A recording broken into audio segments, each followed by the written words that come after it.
The story you're about to hear concerns a family of three. Yearning for a more peaceful and stable existence, the parents, with their young daughter, leave city life behind and move to a place in the countryside. The house they move into stands alone at the foot of a mountain. Its solid stone facade promises tranquility and safety. What the family gets instead is 5 years filled with dread, torment and fear as their new residence turns out to be haunted. Their only daughter makes first contact with the paranormal, but before long, both her parents also witness the unseen entities' awesome powers. Powers clearly beyond the scope of ordinary scientific understanding. Yet it's weeks before each family member finds the courage to put their isolated, uncanny experiences into words and share with others. Such is the power of the modern-day bias that we often find it awkward or even shameful to talk of experiences which could be labeled strange. It takes another while yet for our heroes to admit that the eerie events in their new home cannot be put down to a faulty electrical connection, strange optical effects, or devilishly clever pranks. Like so many of us, the family instinctively cling on to the perceived comfort of common sense, preferring to dwell only on what's reasonable and tangible, and blotting out the strange and the frightening. After all, it's only human to ignore the gap between what the naked eye can see and what's really there. Even as the house around them comes alive in a series of increasingly uncanny events, our protagonists keep stubbornly dismissing the evidence of their own five senses. Desperate to maintain the veneer of order and normality, they go on sweeping things under the rug until one day they can't anymore. And that's when the family have no other option but to open their minds and finally accept the existence of phenomena and entities beyond the narrow rational worldview, and the possibility that these entities are both powerful and enduring. Eventually, the family members come round to the fact that their problem isn't about to go away by itself. Their search for a solution brings the family into contact with two specialists who take it upon themselves to guide them towards a possible way out of their frightening predicament. This story takes place in Europe, between Italy and Germany, over a span of around 5 years, from 2010 to 2015. So, get comfortable, as we're about to plunge into one of this century's least explored and more puzzling paranormal cases. We dare you to listen to this story through to the end. Once we get going, there is no stopping. This is the true story of the Baraldo family haunting. Prepare yourselves. From here onwards, anything can happen.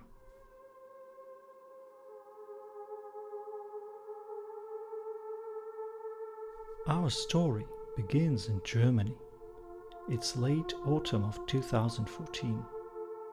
A 22-year-old Italian student by the name of Francesca Baraldo is alone in her cramped student flat in the north of Berlin, enjoying a rare, quiet moment in a life that's lately been filled with turbulent, unsettling events. Ever since her 18th birthday, irrational torment hasn't left her side. Born and bred in Turin, Francesca arrived in Germany only recently in hope that whatever's been haunting her has stayed behind in Italy. Little does she realize that her newfound peace is about to get shattered. The thing she's been trying to escape for 4 years has once again caught up with Francesca. And in that very moment, that supernatural entity is in the room with her, about to touch her. Francesca's only been in Berlin for under a fortnight and barely knows anyone in the city. Her whole family are back in Italy, in the township of Pinerolo. At this hour, the 6-story high student accommodation building is alive with various sounds. Someone across the corridor playing a somber melody on an electric cello. An opera singer warming up her vocal cords in the flat underneath. Students of seemingly every nationality are gathered under one roof here. Berlin isn't cheap, and Francesca's determined to pass her German test and obtain a language certificate. She needs German to get a job at a ski resort back home. But she also badly needs to get away from Italy for a time. It's been several years since Francesca first realized she's being targeted by a supernatural entity. This invisible presence is after Francesca and her parents, Stelvio and Gianna, causing strange events and material damage to their home. This invisible force kept serving Francesca with increasingly nasty surprises until putting several hundred miles between herself and her home seemed like a great idea. But let's get back to that student flat. A girl sits alone at her desk, trying hard to blot out fear from her mind and concentrate on homework. For a moment, Francesca succeeds. She puts her mobile phone on silent and shoves it under a pile of notebooks, out of sight. The final piece of her homework is a listening exercise, a short audio recording in German, which she has to play and transcribe. She puts on her headphones. It's a chilly, wet November afternoon. Berlin's grey low skies are already dark. Apart from her laptop screen, the only light in her tiny room comes from the small reading lamp, its amber glow barely illuminating the desk littered with photocopies, pencils and textbooks. Francesca pauses the recording. She hasn't been sleeping well. It's been another busy day in a large, anonymous city for her, until everything changes in an instant. She rubs her eyelids, skips back to the start of the audio file and hits play. This is where things take a turn for the strange. In that very moment, instead of the familiar recording, she hears a faint, ghostly voice. Francesca. Francesca. Francesca. Where is it coming from? She pauses the recording and listens. The usual background noises, the squeaking of door hinges at the end of a long corridor that connects her flat to the main stairwell, muffled conversations. It could be that someone on her floor had guests who brought a child with them. The walls are thin, and throughout the day one hears anything from drunken sex, student parties, to arguments and loud snoring. Francesca readjusts her headphones, about to plunge back into her homework. The voice calls her name again. A child's voice. Francesca shudders. There is no mistaking it this time. She's calling her. The little girl. Francesca scans the room. Her shoulder bag, her jacket on a hanger, and her only pair of sneakers under the narrow bed by the window. Twilight is gathering outside, invading the far corners of the room. She's alone. Francesca. The disembodied voice again, clearly coming from the headphones. Francesca sits still in her chair, feeling a cold wave of fear wash over her. Sensing rising panic, she shuts the laptop and takes an age to get up. She now stands in the middle of the room, taking long, deep breaths. She takes off the headphones and looks them over. They look normal. The building's unusually quiet. She can hear the electric cello across the corridor playing a nocturne. The opera singer downstairs must have taken a break or gone out. Slowly and cautiously, Francesca puts the headphones back on. Instantly, the invisible child calls her again. Francesca. A soft voice that fills Francesca with dread. Francesca, do you hear me? Francesca, mi senti? The girl speaks in Italian, Francesca's native language. Francesca, do you hear me? But the laptop's off. She pulls the cord, unplugging the headphones. Surely it would stop now. Francesca is by the door, fingers closed around the metal handle. Her heart pounding, Francesca shuts her eyes. What? Don't take them off.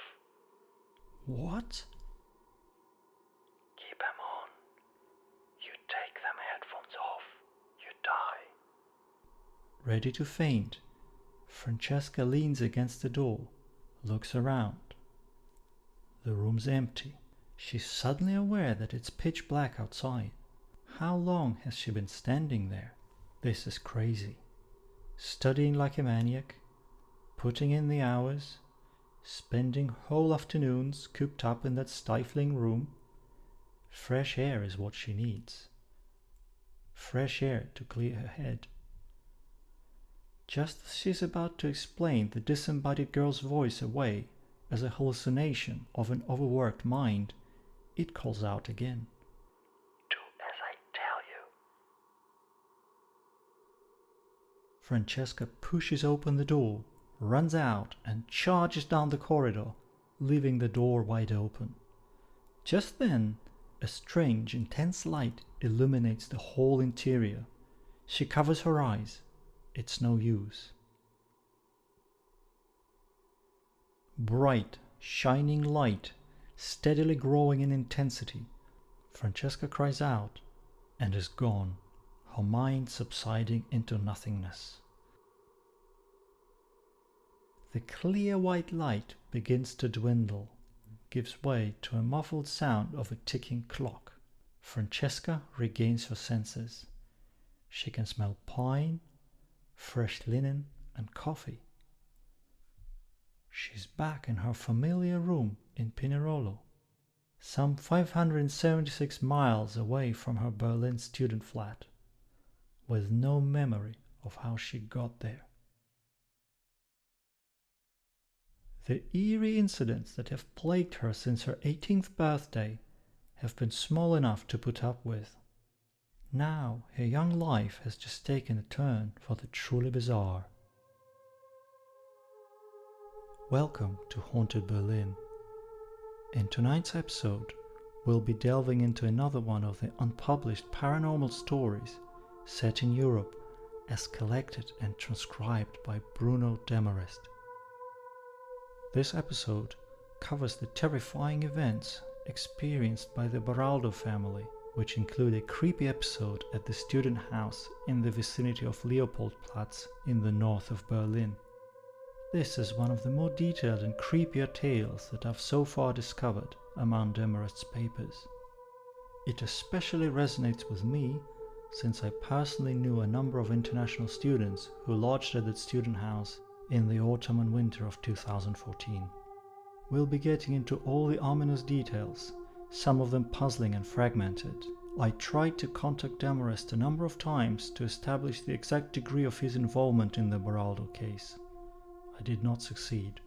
An intensely curious man, Demarest invested a lot of time and effort to try and figure out what really went on in the Baraldo family home between 2010 and 2015. This account contains several gaps and repetitions, as do most of Demarest's writings. Some aspects, therefore, remain obscure and certain events may seem illogical. As of this recording, I'm still exploring the contents of the various hard drives and handwritten notes in the Demarest archive in hope of locating the missing pages and uncovering the whole truth of this paranormal case. The current timeline of the events is therefore somewhat jumbled. Apart from eliminating several obvious typos and glaring oversights, I chose not to alter the style or grammar of Demarest's writings. They are presented here the way he put them down. Experienced this way, in as close as possible to their original form, these stories are a fascinating blend of fiction and reality. If you enjoy tales of the paranormal and the supernatural, then please join us here at Haunted Berlin as we share and experience new cases. Hit the subscribe button now and enable notifications. And if you want to support this channel, then just click the like button. Now it's time to get comfortable, grab a drink, dim the lights, and settle in for a night of creepy tales of Haunted Berlin. It's time to hear the full haunting tale of Francesca Baraldo, her parents, and their shocking encounter with the supernatural. Welcome to Haunted Berlin. The Baraldos had their firstborn, a girl, in 1992, by which time jobs in Turin were hard to come by. With its ancient roots, Turin is considered one of the world's foremost occult cities, forming a triangle of black magic, together with London and San Francisco.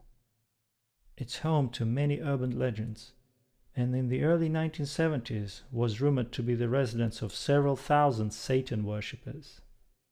Turin was once a prosperous industrial city, known for its car industry, Italy's motor city. However, the Fiat car factory closed down in the early 1980s, leaving the city to slowly wither away. The distance between Turin and Pinerolo is some 22 miles. For the Baraldos, these 22 miles also meant a journey away from precariousness and urban decay towards the inexplicable paranormal horror nestled amid the outwardly tranquil surroundings. Although brought up in Catholic faith, Stelvio and Gianna Baraldo weren't regular churchgoers and made little effort to influence their daughter Francesca in matters of religion and spirituality. It's also worth noting that the Baraldos had no significant paranormal, spiritual, or occult experiences during their 2.5 decades in Turin. Their encounters with the paranormal all happened once they moved away from the city to the nearby township of Pinerolo. In early 2010, the Baraldos moved to Pinerolo when Stelvio, the father, inherited a house there. The house seemed just right for them. They later had many an occasion to wonder whether their move wasn't a terrible mistake. Every town has its haunted house that adults shun and their kids sneak into on a dare. Stelvio, Gianna, and Francesca really took to their new home, a spacious 2-story building at the northernmost tip of the town. Both parents soon found jobs in town, and within just a few months became well regarded as decent, hard-working people. Yet the locals neglected to bring up the old rumors regarding the house the Baraldos were now occupying. A medieval town at the foot of the Alps, Pinerolo offered peace, lower prices, and a greener environment compared to the smog-choked post-industrial Turin.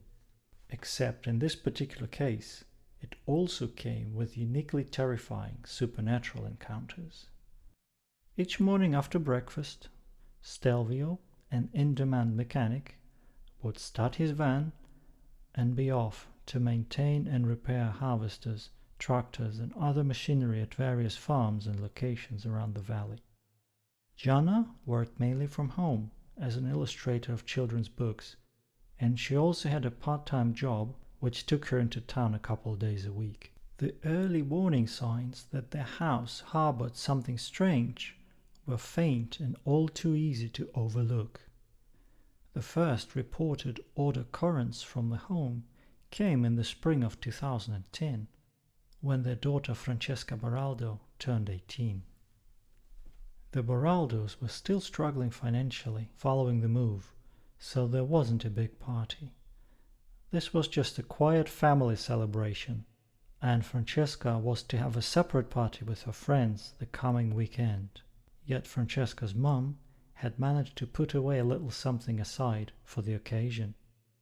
On that sunny day in April, she took her daughter to Turin on a little shopping spree, which ended at the big market in Via Garibaldi.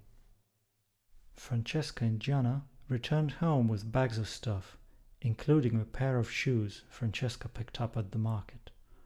Although sealed and good as new, they were marked down to an affordable price. Francesca bounced up the narrow staircase to her room, eager to try on some of her things. Moments later, she came down, puzzled, looking for the new shoes. Mother and daughter looked around and couldn't find them anywhere. Just then, they heard Stelvio's van. He was back after a busy day at one of the vineyards. Later that evening, with Stelvio out in the garage, Francesca and Gianna heard footsteps upstairs. That was the very first uncanny experience, one of so many more to come. When Stelvio came in a little later, the footsteps could be once again clearly heard overhead. It was just the three of them in the house. They didn't have any pets, and an intruder was unlikely. Francesca went upstairs to find her bedroom door ajar, with no one about. She could have sworn she'd left the door closed. She pulled it shut again and went back downstairs for some homemade cake and a glass of wine with her parents. Once downstairs, the footsteps immediately resumed. These weren't furtive steps either. Someone was running around in Francesca's bedroom. This time she and her mum went up together. Once again, Francesca's bedroom door was open. Inside the room, things were scattered everywhere, and in the middle, on the carpeted floor, stood the shoes. Mother and daughter were puzzled. Stelvio wasn't known as a practical joker, but that's the explanation they instinctively picked, that he somehow crept up the stairs to play a prank on them. There was indeed an external staircase by which the upstairs rooms could be accessed, but to reach it one had to go round the back of the property, and at that moment the passage was obstructed by a stack of firewood. Nevertheless, it was more convenient to suspect the father, or even an accomplice. It's true that Francesca's uncle Nino was renowned as a trickster type, except Nino wasn't in town that week. In fact, he called the Baraldos that day to wish Francesca a happy birthday from nearby France, where he was on business. The footsteps would come back whenever, and shoes would change place, appear and reappear. One time, Francesca locked them up in a closet, only to find that someone's broken in or out, with the shoes missing once again. Eventually, they reappeared, spotlessly clean. When Francesca went to touch them, she discovered they were hot to the touch, as if they came straight from an oven. Yet there were no burn marks or any signs of heat-induced damage. When Francesca put the shoes on, she felt something in her left shoe. It was a shiny silver coin, once again explained away as a silly trick. The shoes were definitely strange. Whenever the girl put them on, there would be a pebble in them, so that she couldn't really wear them. One time, she put them on and discovered to her disgust that their inside surface was coated in a thin layer of sticky, foul-smelling goo. Francesca hurried to the bathroom to thoroughly wash and scrub her feet under running water. When she returned to her room, the shoes were in a totally different spot. From then on, Francesca wouldn't try them on. She didn't dare. Then, one night, she had a strange dream. It was a rainy day. She was in her bedroom. The shoes stood in the middle of the room, still and unthreatening, just a regular pair of shoes, until scores of tiny, black and shimmering insects started crawling out of them and crawling towards her. Eventually, she let Demarest have access to her diary, which is how we've been able to reconstruct the early stages of the paranormal infestation. That weekend, with Francesca away in Turin to celebrate with her friends, was the first time one of her parents had a one-on-one paranormal encounter.